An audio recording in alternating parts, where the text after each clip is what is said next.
Indian film industry ఖ్యాతిని పెంచిన డైరెక్టర్స్లో శంకర్ ఒకరు. ఈయన డైరెక్షన్లో వచ్చిన సినిమాల్లో జీన్స్ మూవీ కంప్లీట్ ఫ్యామిలీ ఆడియన్స్ని అట్రాక్ట్ చేయడంలో బాగానే సక్సెస్ అయింది. ఈ చిత్రం ప్రశాంత్కి విపరీతమైన స్టార్డమ్ని తీసుకొచ్చి పెట్టింది.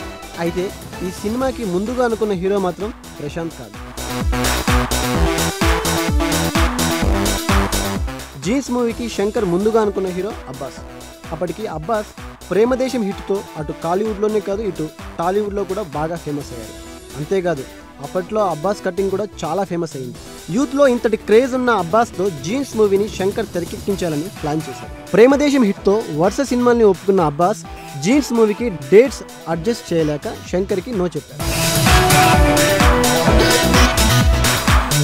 అబ్బాస్ తర్వాత Shankar next choice Tollywood ultimate star Ajith Kumar.